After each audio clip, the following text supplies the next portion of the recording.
இன்னைக்கு விடல 7th standard science first mid term எக்ஸாமுக்கான இம்பார்ட்டன்ட் क्वेश्चंस பார்க்கலாம். எக்ஸாமுக்கு எந்தெல்லாம் யூனிட் வரும்னா unit 1 measurement, unit 2 force and motion, then unit 4 atomic structure, then unit 5 reproduction and modification in plants. 4 lesson வந்து mid term எக்ஸாமுக்கு வரும். சோ 4 லெசனோட இம்பார்ட்டன்ட் क्वेश्चंस பார்க்கலாம். ஃபர்ஸ்ட் யூனிட் 1 எடுத்துக்கோங்க. எக்ஸாமுக்கு நீங்க ஃபர்ஸ்ட் படிக்க வேண்டியது ஒன் வேர்ட். எல்லா லெசன்ல ஒன் வேர்ட் நீட்டா படிச்சு வச்சுக்கோங்க. Choose the best answer, fill in the blanks, match, true or false, arrange the following in correct sequence இந்த மாதிரி கேட்பாங்க. அதுக்கப்புறம் use the analogy இப்படி கேட்பாங்க. அதுக்கப்புறம் suppose consider the following statement and choose the correct option இந்த question கூட கேட்பாங்க. சோ நீங்க ஒன் வேர்டை கரெக்டா படிச்சாலே கண்டிப்பா 50க்கு 25 ஈஸியா எடுத்துடலாம். சோ நீங்க ஒன் வேர்டை ஃபர்ஸ்ட் படிச்சுட்டு அதுக்கப்புறம் 2 மார்க் 5 மார்க் படிச்சுக்கோங்க. சப்போஸ் ஒன் வேர்ட்ல கூட 2 மார்க்ல கேட்பாங்க. ரெண்டு ஒன் வேர்ட் கொடுத்துட்டு 2 மார்க்ல கேட்பாங்க. சோ நீங்க ஒன் வேர்ட் படிச்சாலுமே ஈஸியா 2 மார்க் கூட அட்டென்ட் பண்ணலாம். சோ ஃபர்ஸ்ட் நீங்க ஒன் வேர்டை கிளியரா படிச்சுக்கோங்க. அதுக்கப்புறம் 2 மார்க்ல இதெல்லாம் இம்பார்ட்டன்ட் क्वेश्चंस பார்ப்போம். Answer very brief. இது வந்து ஒன் வேர்ட் क्वेश्चंस மாதிரி தான். இது ஒருக்கா ஃபுல்லா பார்த்து வச்சுக்கோங்க. அதுல இதெல்லாம் மோஸ்டா இம்பார்ட்டன்ட்னா first question name some of the derived quantities இந்த question. Then second one, give the value of the one light year. Then fourth question, then sixth one, then seventh question.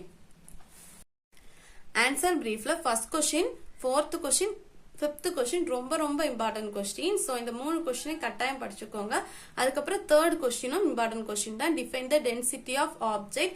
அந்த first, fourth, fifth வந்து நிறைய question எப்பல ரிப்பீட்டா கேட்காங்க. So கண்டிப்பா படிச்சுக்கோங்க. அதுக்கப்புறம் answer in detail second question important question ரொம்ப important question. So இந்த second கொஸ்டினை கட்டாயம் படிச்சு வச்சுக்கோங்க.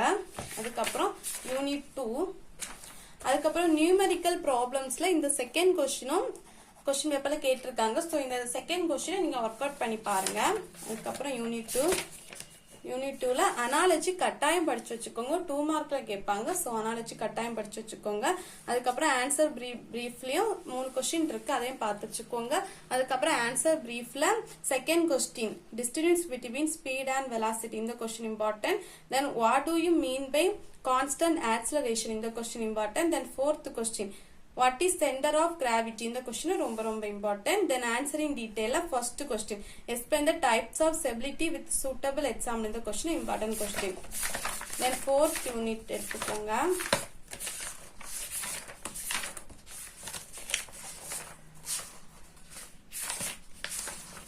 fourth unit page number 52. Answer very brief la first question define atom, name the subatomic particles, what is atomic number. இந்த லெசன்ல இந்த 5 क्वेश्चनமே ரொம்ப important question தான். மோஸ்ட் ஆஃப் क्वेश्चन பேப்பர்ல ரிப்பீட்டா வர क्वेश्चंस. அதுல முக்கியமா இம்பார்ட்டன்ட் எதுனா டிஃபைன் ஆட்டமும் இந்த third question what is atomic நம்பர்லாம் ரொம்ப இம்பார்ட்டன்ட் क्वेश्चन. சோ இந்த ஃபர்ஸ்ட் தேர்ட் கண்டிப்பா நீங்க படிக்க வேண்டிய क्वेश्चन. ஆனா அந்த 5 क्वेश्चंसமே ரிப்பீட்டா கேக்குற क्वेश्चंस. அதுக்கப்புறம் ஆன்சர் பிரீஃப்ல first question distinguish isotopes from isobar இந்த क्वेश्चन ரொம்ப இம்பார்ட்டன்ட். சோ நீங்க கட்டாயம் படிச்சு வச்சுக்கணும். அதுக்கப்புறம் second question important what are isotopes use one example. Then answer in detail first question important, second question important. அதுக்கப்புறம் third question important question. Then fifth lesson page number 71 answer very brief la second question important question. Then third one define pollination in the question important. Then fourth question what are the agents of pollination in the question important. Then sixth question importance. Then answer brief la second question important what is cross pollination in the question important. Then third question important. third question கட்டாயம் படிச்சு வச்சுக்கோங்க ரொம்ப important question. அதுக்கப்புறம் answer in detail answer in detail second question important question explain the undergone stems இந்த question ரொம்ப important படிச்சு வச்சுக்கோங்க. அதுக்கப்புறம் பிக்சர் பேஸ் क्वेश्चन இந்த क्वेश्चனும் கேட்டிருக்காங்க நிறைய क्वेश्चन பேப்பர்ல. சோ இந்த क्वेश्चन பார்த்து வச்சுக்கோங்க. ஈஸியா 5 மார்க் எடுத்துடலாம். 5 மார்க்ல கேட்பாங்க. சோ இந்த क्वेश्चனும் நீங்க ஒருக்கா பார்த்து வச்சுக்கோங்க. எல்லா இம்பார்ட்டன்ட் क्वेश्चंस பார்த்திருக்கோம். எல்லா இம்பார்ட்டன்ட் क्वेश्चन படிச்சாலே கண்டிப்பா 95 மார்க் ஈஸியா எடுத்துடலாம். சோ நீங்க ஒன் வேர்ட் பிளஸ் இந்த இம்பார்ட்டன்ட் क्वेश्चन படிச்சு வச்சுக்கோங்க.